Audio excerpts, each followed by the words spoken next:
जय हिंद फ्रेंड्स, मेरा नाम बाबा रामदास और आप देख रहे हैं मेरा यूट्यूब चैनल दद्दा की खरी खरी।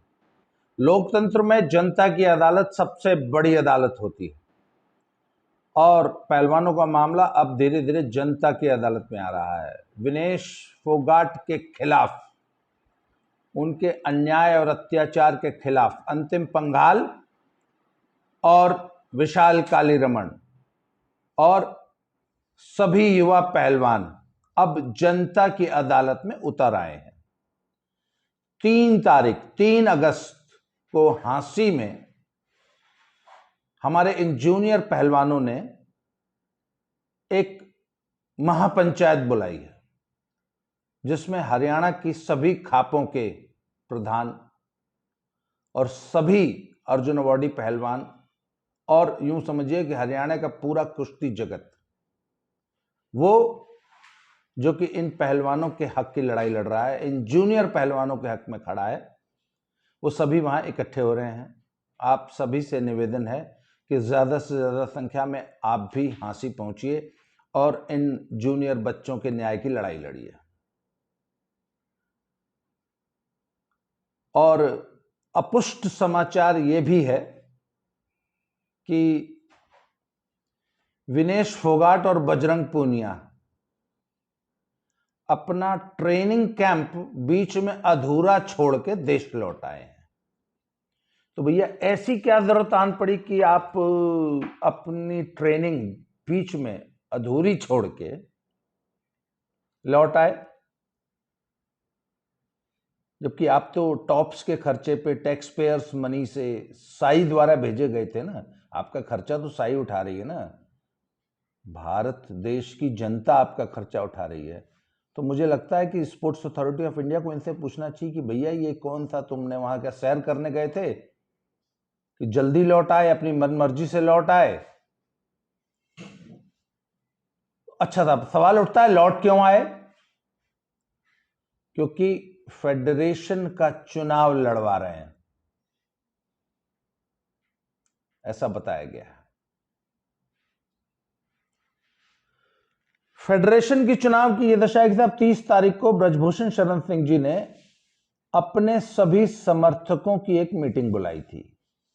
कुल 25 यूनिट्स इलेक्टोरल रोल में हैं कॉलेज में, इलेक्टोरल कॉलेज यानी वो वोटर लिस्ट जिसमें सभी वोटर्स के नाम दर्ज हैं। तो कुल 50 वोटर हैं, यानी 25 स्टेट यूनिट्स हैं। उस 25 में से 22 30 तारीख वाली मीटिंग में ब्रजभूषण शरण सिंह के साथ थी। उन्होंने अपना समर्थन उनको दिया है। उसी मीटिंग में जो एग्जीक्यूटिव पैनल बनेगा WFI का, या कौन लोग पदाधिकारी होंगे, कौन लोग चुनाव लड़ेंगे, उनके नाम तय किए गए। तो उस मीटिंग में 22 यूनिट्स यानी 44 लोग उपस्थित थे। उसमें से एक यूनिट जो है वो किन्हीं विशेष सरकारी दबाव के कारण उनको मजबूर किया गया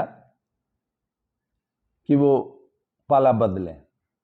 और चूंकि वो उस स्टेट यूनिट के जो प्रेसिडेंट हैं वो एक सरकारी कर्मचारी हैं, तो सरकार तो अपने कर्मचारी पे दबाव बना ही लेती है। तो उस दबाव में आके उनको पाला बदलना पड़ा और वो दूसरे पाले में शामिल हो गए, या उन्हें शामिल मजबूरन होना पड़ा। अब आज की स्थिति यह है साहब कि 42 लोग अब भी ब्रजभूषण शरण सिंह के साथ हैं और 8 लोग विरोधी खेमे में हैं। विरोधी खेमे ने अपना पर्चा भर दिया है। कल जब जो पर्चे दाखिले हो रहे थे, नॉमिनेशंस हो रहे थे, उसमें अध्यक्ष पद के लिए जो उम्मीदवार हैं ब्रजभूषण शरण सिंह कैंप से, वो हैं संजय सिंह उर्फ बबलू, और उनके साथ डमी पर्चा भरा है जयप्रकाश पहलवान जी ने। उसी तरह वरिष्ठ उपाध्यक्ष के लिए करतार पहलवान जी हैं पंजाब वाले, और महासचिव पद के लिए दर्शन लाल जी हैं चंडीगढ़ से, और कोषाध्यक्ष के लिए उत्तराखंड से हैं देसवाल साहब। तो ये तो है टीम ब्रजभूषण शरण सिंह जी की। ब्रजभूषण शरण सिंह जी ने पहले ही वादा किया था, या सरकार ने धरना जीवियों से वादा कर लिया था कि ब्रजभूषण शरण सिंह जी के परिवार का कोई भी व्यक्ति चुनाव नहीं लड़ेगा, और उस वादे को ब्रजभूषण सिंह जी ने पूरा कर दिया है, क्योंकि सरकार ने वादा किया था और सरकार के कुछ लोग ये चाहते थे कि हमारी वो बात खाली ना जाए, तो उनकी बात को ऑनर करते हुए ब्रजभूषण शरण सिंह जी ने उस बात को ऑनर कर दिया।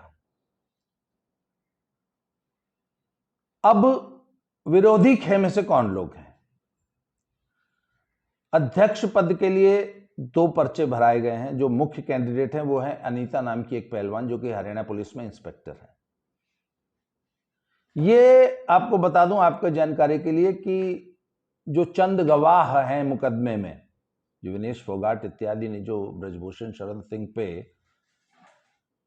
आरोप लगाए हैं, उसमें एक गवाह ये अनीता जी भी हैं। तो वो अनीता जी अध्यक्ष पद का चुनाव लड़ रही हैं। उनके साथ डमी कैंडिडेट के रूप में दुष्यंत शर्मा जी J&K, इन्होंने भी पर्चा भरा है।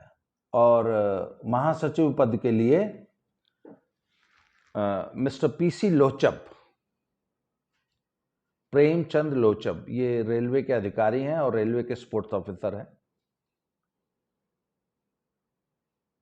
तो ये मुख्य लोग हैं। अब सब सवाल ये उठता है कि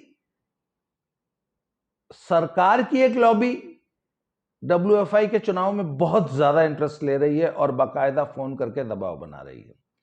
Sai, sports authority of India का भी एक बहुत बड़ा अधिकारी वोटर्स को इन्फ्लुएंस करने की कोशिश करता रहा है पिछले 10 दिनों से लगातार। तो अब सवाल यह है कि साई के DG साहब, मैं तो शुरू से कह रहा हूं कि इस पूरे षड्यंत्र के पीछे DG साहब हैं। कुछ रोल अनुराग ठाकुर साहब का भी समझ में आता है। तो आखिर ये लोग WFI के चुनाव में इतना ज्यादा इंटरेस्ट क्यों ले रहे हैं, और इनकी पूरी कोशिश है कि WFI पे कब्जा कर लिया जाए। मैं एक सवाल और पूछता रहा हूं, मैं हमेशा पहले दिन से ये सवाल उठाता रहा हूं। जब पहली बार धरना लगा था और जब मैंने पहला वीडियो बनाया था, आप याद कीजिए, शायद 19 जनवरी का वो मेरा वीडियो था। उस वीडियो में भी मैंने यही बात कही थी कि ये लड़ाई, असल लड़ाई WFI को कब्जे के लिए है। इसका मूल उद्देश्य WFI पे कब्जा करना है। एशियन गेम्स या किसी चैंपियनशिप में डायरेक्ट नाम भेजना भी नहीं है। इनको पता लग गया है कि इनके दिन अब कुश्ती में पूरे हो गए हैं। जो नई पौध, नई फसल, जो हमारे नए बच्चे हैं, वो अब हमको मैट पे नहीं चलने देंगे। इसलिए इन्होंने पूरी ताकत लगाई है WFI पे कब्जा करने के लिए। और ब्रजभूषण शरण सिंह जी पे जो झूठे आरोप लगाए गए थे, घिनौने आरोप, वो इसी उद्देश्य से लगाए गए थे, क्योंकि निगाहें सिर्फ और सिर्फ WFI पे कब्जा करने पे लगी हुई हैं। पिछले 6 महीने का आप घटनाक्रम उठा के देख लीजिए, एक एक बात सिद्ध हो रही है। WFI का संविधान कहता है कि आप एग्जीक्यूटिव बॉडी का या किसी भी पद के लिए चुनाव तभी लड़ सकते हैं यदि आप किसी स्टेट यूनिट में पदाधिकारी हों। इनका कोई भी आदमी स्टेट यूनिट में पदाधिकारी नहीं था, और सरकार ने अपने प्रभाव का बेजा इस्तेमाल करते हुए, सरकार में बैठे कुछ लोगों ने अनावश्यक दबाव डालते हुए इनके 3 आदमियों को स्टेट यूनिट्स में घुसाया। अनीता, आई थिंक उनका पूरा नाम अनीता शिवरान ऐसे कुछ है, I am not sure about it. Anita, PC Lochab और देवेंद्र, इन 3 लोगों को गुजरात, उड़ीसा और असम यूनिट्स में सबसे पहले एंट्री दिलाई गई, जिससे कि ये चुनाव लड़ने के लिए एलिजिबल हो जाएं। और हरियाणा, दिल्ली में जो बातें चल रही हैं, जो अफवाहें फैल रही हैं, उस हिसाब से तो साहब ये लॉबी इतनी ज्यादा आश्वस्त है, इनको पता है कि इनके साथ सिर्फ 8 आदमी हैं, सरकार और जो भी फोर्सेस इस चुनाव को इन्फ्लुएंस करने में लगी थी, उन्होंने अपना पूरा जोर लगाने के बाद भी 8 से ज्यादा लोग इनके पक्ष में नहीं जुटा पाए। आज तक मैक्सिमम इनके पास 8 वोट है। 42 लोग अब भी ब्रजभूषण शरण सिंह के साथ हैं। इसके बावजूद जो इनकी बातें हैं, इनका जो कॉन्फिडेंस लेवल है वो ऐसा है कि नहीं हम तो चुनाव जीते पड़े हैं। इन्होंने तो यहां तक कहा है कि साहब चुनाव तो इनफैक्ट होगा ही नहीं, ऐसे ही नामों की घोषणा कर दी जाएगी। मतलब इनके इस बेजा आत्मविश्वास का कोई कारण मुझे समझ में नहीं आता कम से कम। तो सब सवाल वही है कि वो कहते हैं ना, मुर्गी पहले आई कि अंडा पहले आया, कि आखिर ये जो आंदोलन हुआ और 1000 बेटियों की इज्जत दांव पे लगाई विनेश फोगाट, साक्षी मलिक और बजरंग पूनिया ने, इसका मूल उद्देश्य क्या था? यह सवाल आप खुद अपने आप से पूछिए कि क्या वाकई सिर्फ कुश्ती संघ पे कब्जा करने के लिए विनेश फोगाट, बजरंग पूनिया और साक्षी मलिक और इनके साथ के अन्य लोगों ने जो पर्दे के पीछे से इनका सपोर्ट कर रहे हैं, ये इतना भयानक षड्यंत्र किया और पूरी कुश्ती को दुनिया भर में बदनाम करके रख दिया है? हमारे हजारों लाखों बच्चों का भविष्य जो है इन्होंने अंधकार में डाल दिया, उसके ऊपर प्रश्न चिन्ह खड़ा कर दिया। आखिर ये सब कुछ क्यों हुआ?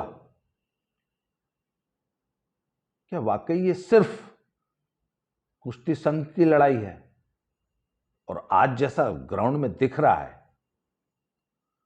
और अगर उनका इंटरेस्ट नहीं था तो आखिर विनेश और बजरंग अपनी ट्रेनिंग बीच में छोड़ के स्वदेश क्यों लौट आए? ट्रायल्स के लिए तो नहीं आए, अब क्यों लौट आए? सब इन सवालों के जवाब तो इनको देने पड़ेंगे ना, और ये सवाल हमको पूछने पड़ेंगे। यही सारे सवाल 3 अगस्त की महापंचायत में पूछे जाएंगे। तो अब मैं आप सबसे ये निवेदन कर रहा हूं कि आप 3 तारीख को ज्यादा से ज्यादा संख्या में झांसी की उस महापंचायत में पहुंचिए और इनसे ये सवाल कीजिए कि ये आपने ऐसा क्यों किया, जूनियर बच्चों का हक क्यों मारा, पूरी कुश्ती को बदनाम क्यों किया? भाई आखिर इन्होंने भी तो ये पूरा पंचायत जो थी पब्लिक के बीच में की थी ना। पूरे हरियाणा की खापों को किसने इन्वॉल्व किया? इन्हीं लोगों ने इन्वॉल्व किया था ना। तो खापें तो अब इन्वॉल्व हो चुकी हैं, खाप नेता, खाप लीडर्स इन्वॉल्व हो चुके हैं।